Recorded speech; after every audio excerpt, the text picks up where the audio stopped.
First சின்ன வெங்காயம் நல்லா கட் பண்ணி வச்சுக்கோங்க. சின்ன வெங்காயம் வந்து கிரேவி தான் நம்ம பண்ண போகிறோம். 25 ஆனியன் கட் பண்ணால் உங்களுக்கு கரெக்டாக இருக்கும். நான் ஆல்ரெடி உரித்து வச்சுருந்தேன், அதை கட் பண்ணி எடுத்து வச்சுக்கிட்டேன். இப்போ ஒரு 5 பல் பூண்டு எடுத்து வச்சுருக்கேன். அது அந்த 5 பல் 6 பல் பூண்டை எடுத்து வச்சுட்டு அது கூட கொஞ்சோண்டு இஞ்சி ரெண்டையும் சேர்த்து நல்லா அரைக்கணும். இப்போ பேஸ்ட் மாதிரி வந்துருச்சு. அதை ஒரு இதில் ஊற்றி வச்சுருக்கேன். இப்போ திரும்ப வந்து அந்த பேஸ்ட்டை வந்து என்ன பண்ண போகிறோம்னா, இப்போ 4 ஸ்பூன் பெப்பர் அது கூட சேர்த்து ஆட் பண்ணிக்கிறோம்.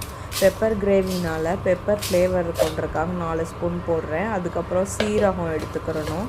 சீரகம் வந்து அதுவும் நல்லா ஃப்ளேவர்ஸ் கொடுக்கும். ஃப்ளேவர்ஸ்க்காக தான் இதெல்லாம் ஆட் பண்ணுறோம். 1 ஸ்பூன் சீரகம், 1 ஸ்பூன் சோம்பு எடுத்துக்கோங்க. நெக்ஸ்ட்டு சோம்பு வந்து நான்வெஜ்ஜுக்கு எல்லாத்துக்குமே அது ஒரு கிரேட் ஃப்ளேவர் கொடுக்கும். ஸோ நான் 1 ஸ்பூன் சோம்பு எடுத்துக்கிறேன்.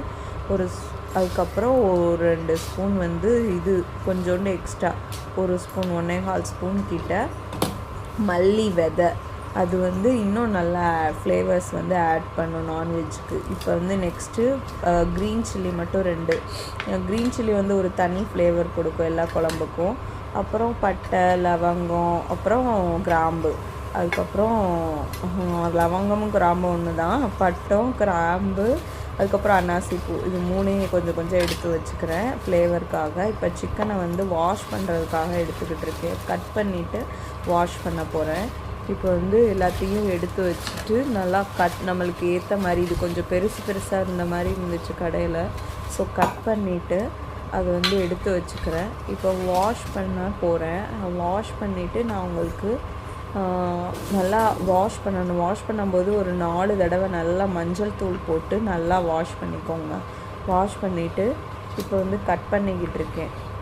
ஏன்னா பெருசாக இருக்குது அந்த பீசஸ்லாம். அதனால் கொஞ்சம் நார்மல் இதுக்கு வரணுன்றதுக்காக கட் பண்ணிவிட்டு அதுக்கப்புறம் வாஷ் பண்ணும்போது ஞாபகம் வச்சுக்கோங்க, நான் சொன்ன மாதிரியேவும் மஞ்சள் வந்து போட்டு நல்லா வாஷ் பண்ணிக்கோங்க. 2 தடவை 3 தடவை வாஷ் பண்ணுங்கள். அப்போ சிக்கனில் இருக்க அந்த ஸ்மெல் கொஞ்சம் போயிடும். ஸோ உங்களுக்கு வந்து கொஞ்சம் ஃப்ரெஷ்ஷாக ஃபீல் ஆகும். சிக்கன் சமைக்கும் போது அந்த எக்ஸ்ட்ரா அந்த கவுச்சி ஸ்மெல் அதெல்லாம் வராது. ஸோ அதை நல்லா கழுவி எடுத்து வச்சுட்டு அதுக்கப்புறம் ஒன்றா ஃபஸ்ட்டு வந்து ஆயில் ஊற்றிக்கோங்க.